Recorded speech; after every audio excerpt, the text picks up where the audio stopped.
Welcome to another episode of the Part 145 EASA Training from Phoenix Way Academy. Hi, I'm Sarah. Hi, and I'm Sam. Well, today we're continuing our deep dive into Part 145 regulations. Specifically, we're tackling Section 145.A.55, record keeping. Ah, yes, record keeping. Mm-hmm. When people think about aviation, they often picture the planes, the pilots, maybe the complex Or engineering. glamorous side. Exactly. But what often gets missed is this quiet, absolutely vital world of record keeping. And it's really not just bureaucratic paperwork. No, it's much more. Think of it like the invisible scaffolding holding up the entire system. It's the detailed history, the proof that every part, every task, every person involved is exactly right. Without meticulous records, well, safety and compliance just fall apart. That's a really good way to put it. And our goal in this deep dive is to kind of unearth those critical nuggets of knowledge within 145.A.55. We want to show you why every single detail matters, give you that shortcut to understanding the complete traceable history that keeps aircraft safely flying. It's way more than just filing papers. Absolutely, it's the backbone. Okay, so where do we start? Let's start at the foundation. Clause 145.A.55A. This covers maintenance records. This is really the core chronicle of the aircraft. The main story, basically. Exactly. It lays out the fundamental requirement for any maintenance organization. So the absolute must-do. What's the first point? Right, so 145.A.55A1.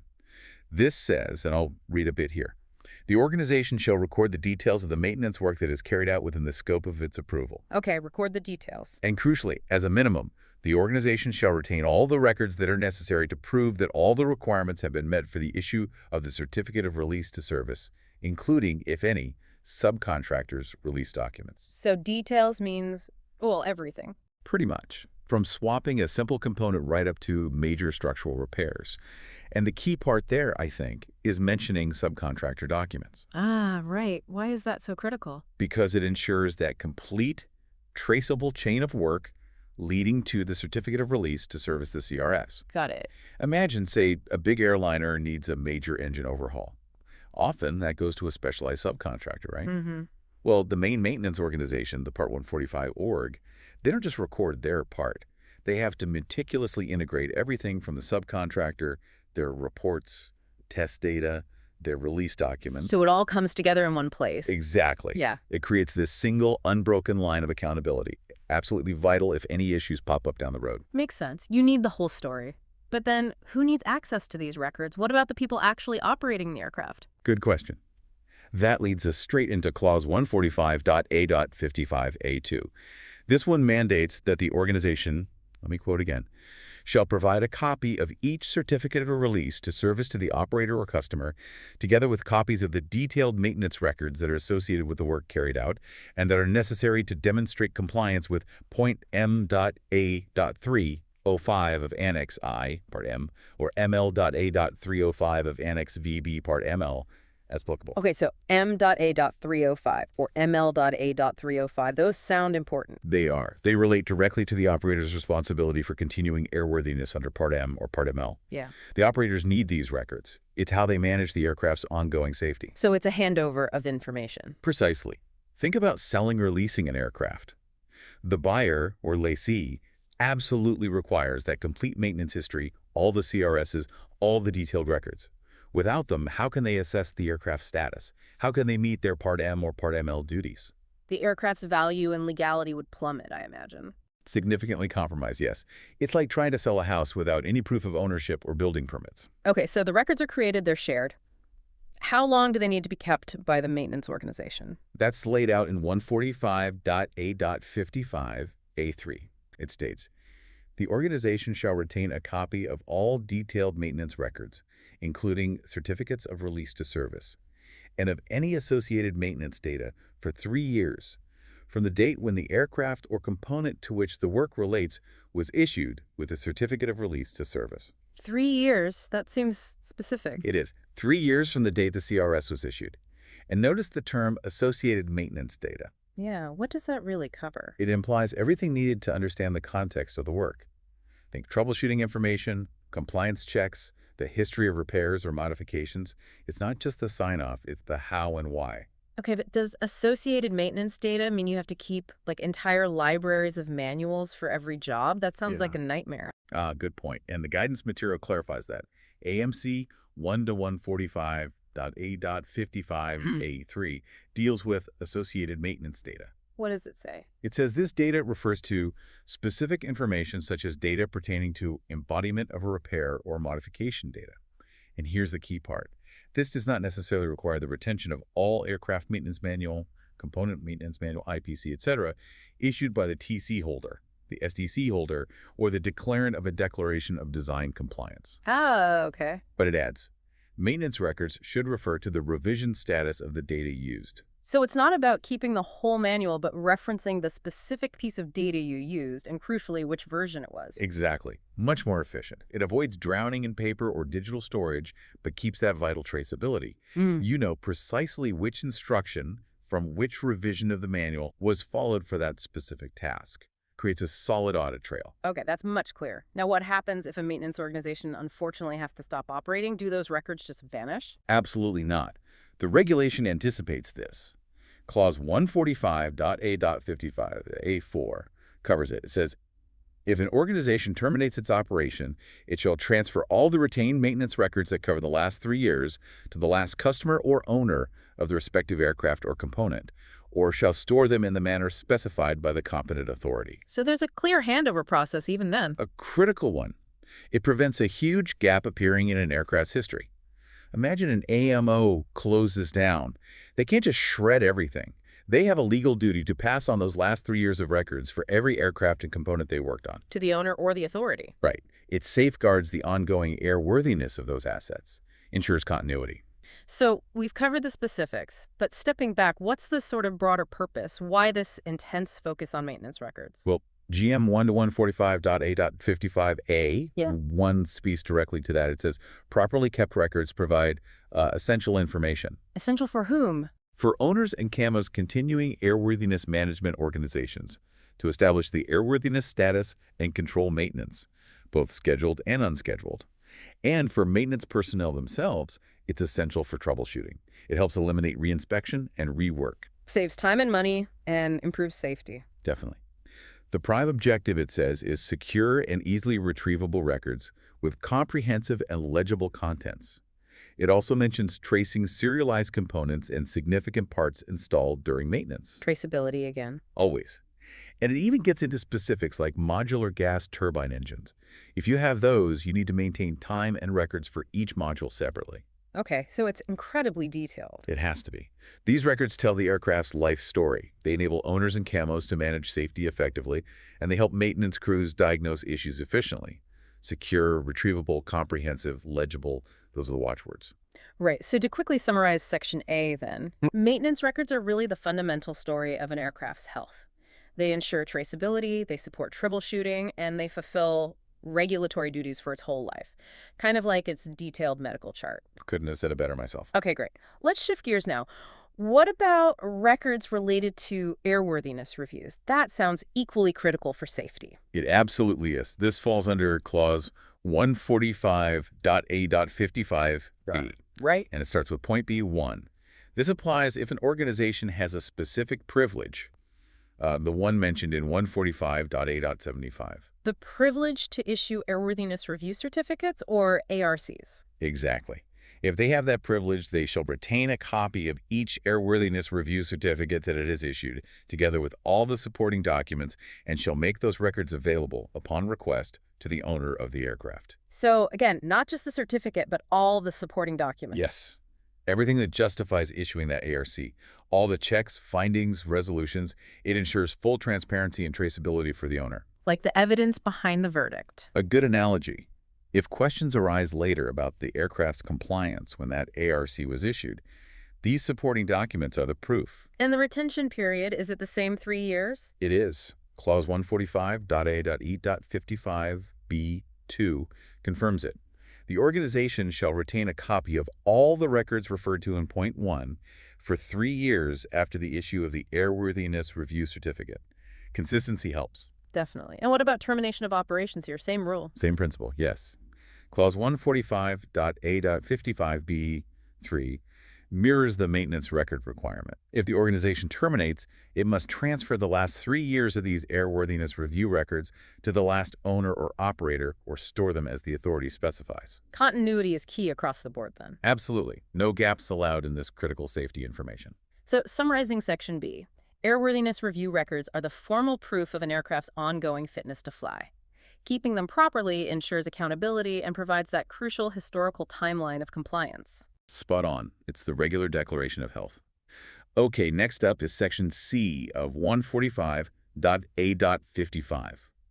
This shifts focus a bit to management system, contracting, and subcontracting records.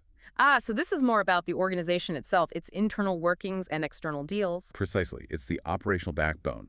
The clause reads, "The organization shall ensure that the following records are retained for a minimum period of 5 years." 5 years. That's different from the 3 years we just talked about. It is 5 years for, specifically, Mm-hmm. records of management system key processes referred to in point 145.A.200 and 2 contracts, both for contracting and subcontracting, referred to in point 145.A.205. So management system processes and contracts get a longer retention. Why the extra 2 years? It reflects their long-term importance for organizational oversight, quality assurance, and frankly, legal accountability.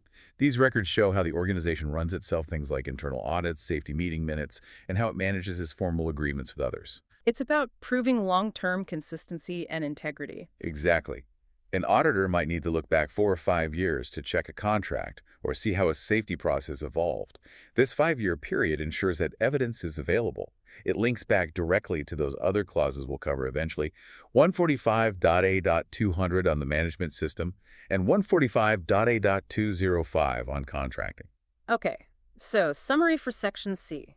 These 5-year records are vital for showing the organization follows its own rules and meets its contractual duties. They underpin its overall integrity. Well put. It's the proof of responsible operation over time. Right, that makes sense. Now, we've talked about records for the aircraft and records for the organization's processes. What about the people involved? Maintenance relies on skilled individuals, doesn't it? Absolutely fundamental. And that brings us to Section D of 145.8.55, personnel records. You can have the best processes and parts, but if the people aren't qualified and documented correctly. It all falls down. So what's the general rule here? Point D1 sets the stage. The organization must keep records of qualifications, training, and experience for several groups. Which groups? Personnel involved in maintenance, obviously, but also those in compliance monitoring and safety management roles. And, separately listed, all airworthiness review staff. So it's quite broad. Everyone impacting safety needs their records kept. Correct. Then point D2 gets specific about the airworthiness review staff again. Their records must include details of any appropriate qualifications held, together with a summary of their relevant continuing airworthiness experience and training, and a copy of the Airworthiness Review authorization issued by the organization. So very detailed proof of their specific competency for ARCs. Yes, and AMC2 for this section, AMC2 145.A.55D, lists the minimum info, name, date of birth, their authorization details, relevant experience, qualifications, scope of authorization, dates. It's comprehensive. Ensuring they are definitely qualified for that critical task. What about the main maintenance teams, certifying and support staff? Point D3 covers them. Their records need to include all the details of any aircraft maintenance license held under Annex 3, Part 66 or equivalent, 2, the scope of the certification authorizations issued to that staff, and 3, the particulars of staff that held limited or one-off certification authorizations under that specific clause, 145.A.30J. Part 66, license details, what they're authorized to sign off, and any special limited authorizations. Exactly. And again, there's guidance material. AMC 1 for 145.A.55D dives deeper for certifying and support staff. What does that add? It lists about 11 minimum data points. Name, date of birth, all training basic, task type, recurrent experience, qualifications, scope of authorization, issue expiry dates, ID number. It's a full picture. Wow, okay. And who manages these records? The AMC clarifies that the record system, whatever format it's in, needs to be controlled by the organization's compliance monitoring function, not necessarily run by the compliance manager day-to-day, but under their oversight. And security. These are personal records. Critically important. Access must be strictly limited to prevent unauthorized changes, and protect confidentiality. But, and this is key for you listening, the competent authority is authorized to access these records. When would they do that? During initial certification, ongoing oversight, or if they have specific reason to doubt someone's competency, it's part of the safety oversight system. Makes sense. How long do these personnel records need to be kept? Is it 3 years, 5 years? It's a bit different. Point D4 gives the rule. Personnel records shall be kept for as long as a person works for the organization and shall be retained for at least 3 years after the person has left the organization or after an authorization issued to that person has been withdrawn. So during employment, plus 3 years after they leave or lose their authorization? That's the rule. It ensures there's a historical trail even after someone moves on. If an investigation needs to look back at work done by someone who left 2 years ago, their qualification records must still be there. Like our earlier example of the mechanic leaving the AMO. Precisely. And one last point on personnel records, point D5. Staff access. Do staff get to see their own records? Yes, the organization shall give the relevant staff access to their records upon request. And importantly, shall furnish each of them with a copy of their personnel records on leaving the organization, again, if they request it. That's good for transparency and helps people manage their careers. It does. Promotes fairness. Okay, so let's summarize Section D on personnel records. These aren't just HR files. They're a vital safety net, proving that only qualified, currently authorized people are doing safety-critical work with a clear history of their competence. Absolutely. It ensures the right skills are applied correctly every time. Right, we've covered records for maintenance, airworthiness reviews, the organization itself, and personnel. Now let's look at the final few points in 145.A.55 sections E, F, and G.